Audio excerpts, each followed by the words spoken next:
One thing we love about our favorite Marvel movies is that they invoke such a wide range of emotions. Avengers Infinity War was a game changer in many ways. It made even lighthearted and happy moments seem tragic, and we'll show you which scenes are now too sad to watch. But before we take a look at some MCU scenes that now bring a tear to our eye due to Infinity War, subscribe to CBR and ring that bell.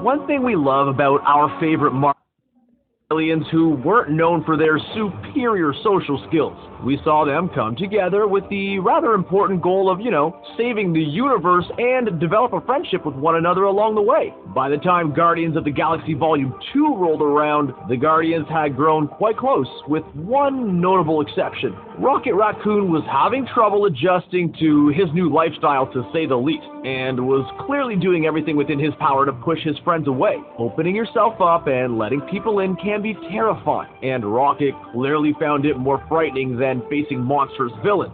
During the second movie, he had a heart-to-heart with Yondu, who related to Rocket on a deep level. Yondu tells Rocket that his antisocial act may fool everyone else, but Yondu sees right through it. He knows that Rocket acts cruel and fearless to mask the fear he has about letting people in, and tries to push away anyone who comes close. In the end, Rocket is able to take strides in letting people in, only to have nearly every single last one of his friends disappear during Infinity War. After facing his deep fears of abandonment, he's now left with only Nebula. Internship.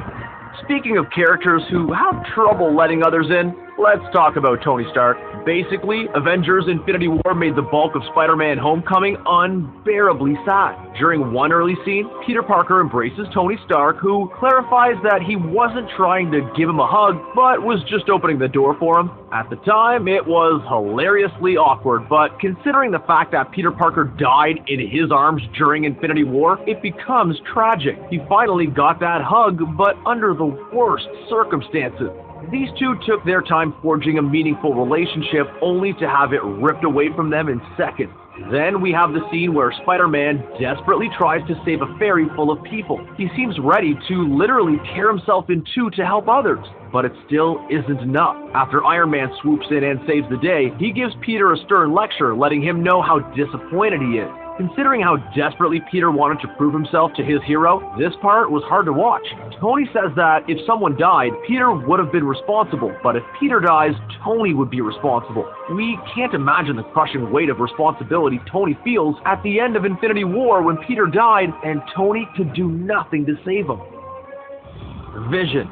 It's understandable that humans would want to save other living creatures, but Vision is an android powered by the Mind Stone. Despite this, he still puts himself at risk and dedicates himself to protecting the human race. During Avengers Age of Ultron, we see Vision offer the possibility that he may be a monster, and admit that he wouldn't know if he was one. Although he was fighting on the right side, his moral quandaries about himself and his existence continued into Captain America Civil War. In order to avoid Vision being an unstoppably strong character, he had to be given a weakness in the form of painful self-awareness. How many of us non-heroes can relate to that? During Civil War, we saw Vision attempting to cook and care for Wanda Maximoff, and essentially be more human. He admitted that he feared the Mind Stone and the effects it may have on him. Then, during Infinity War, we saw Vision get his wish about having the Mind Stone removed, but not quite in the best way. Vision was willing to sacrifice his own life in order to save others, and begged his beloved Wanda to destroy the Mind Stone. But then, through some time manipulation, Thanos rendered his sacrifice pointless and showed that the Mind Stone really would be his downfall. Hero.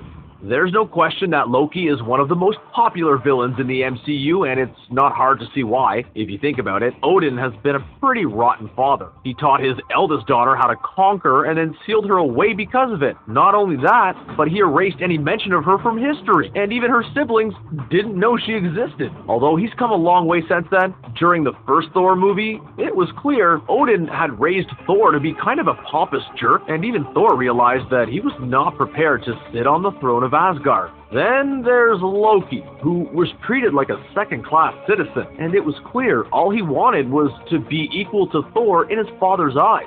During Thor Ragnarok, Loki had every chance to step back and let Thor be the hero as usual, but he was there for his brother and played an instrumental part in bringing about Ragnarok and saving the day. The movie ended with Thor and Loki smiling affectionately at one another. It was a sincere brotherly moment and a hopeful sign that these two could move forward with their relationship. As Thor says, Loki has died before, but all of this made his fate during Infinity War so much worse. Sorcery. In the Guardians of the Galaxy franchise, everyone knows Rocket Raccoon has considerable trouble making friends. But Gamora lived the majority of her life under the thumb of Thanos, and she wasn't able to cultivate much of a social life. Her sister Nebula hated her, and you can just imagine what growing up with Thanos was like. In the beginning of Guardians of the Galaxy, when she first meets Peter Quill, he tells her that he couldn't care less if she lives or dies, and she has absolutely no reaction to this. But why would she? As she explains later, she was raised to be a weapon, valued only for her strength and not who she is. By the end of the movie, it's clear Gamora has found people who genuinely care about her. She remarks, "I've lived most of my life surrounded by my enemies. I would be grateful to die surrounded by my friends." But even that fate was denied during Infinity War. Gamora died alone, far from her friends, at the hands of the father she despised. Thanos robbed her of her parents, and it took her ages to build her own family that loved her. Then Thanos just took them from her too. This made all of the tender moments between her and Star-Lord all the more heartbreaking. Emotions. Captain America Civil War was an awesome movie, but one which got pretty emotional. Bucky Barnes and Steve Rogers have always been the poster children for friendship goals, and they've been utterly devoted to one another long before they were even soldiers. For Tony Stark, making friends hasn't always been quite as easy, but he was sure that he found one with his fellow Avenger, Steve Rogers. Later in the movie, Tony got hit with some seriously emotional reveals when he finds out that Bucky was the one who murdered his parents and that Steve knew about it. Seeing these two heroes and friends fighting was truly heartbreaking, and there's no denying Tony's emotions got the better of him. But it seems he learned his lesson from this traumatic event. During Infinity War, Tony cautions Peter Quill not to let his emotions get the better of him when dealing with Thanos. You can tell he speaks from experience, and we're guessing he remembers when his emotions led to him trading blows with one of his best friends. Sadly, Peter didn't heed his warning, lashing out at Thanos in a manner similar to the way he attacked Ego when he learned about his involvement in his mother's death. Tony may be Peter Parker's mentor, but he and Peter Quill have a surprising amount in common. United. Our favorite Marvel superheroes often act fearlessly, but during Avengers Age of Ultron, we got some insight into what frightens the mighty Iron Man. The Battle of New York was a cataclysmic event, and it was truly one without precedent for our heroes. When questioned about why he was creating Ultron in the first place, Tony claims that he feels confident handling threats on Earth, but dealing with outer space terrifies him. Those beings from space were far beyond his area of expertise, and as a superhero, he felt as though they were his responsibility. He expresses fear that they might encounter a foe they can't defeat, and Steve Rogers assures him that they will face it together, and if they lose, they will lose together. It's actually quite similar to the rationale Doctor Strange espouses in Infinity War when he explains he would let Tony and Peter die in order to save the Time Stone. During Infinity War, we saw Tony Stark heading out into outer space in order to do battle against Thanos and his Black Order. He was facing his fears, but it wasn't enough. Not only had Tony encountered an apparently unstoppable foe, but at the end of the battle, he and the Avengers were no longer together. Not only has Tony lost so many people he cares about, but you just know he blames himself for their losses. Nova Corps.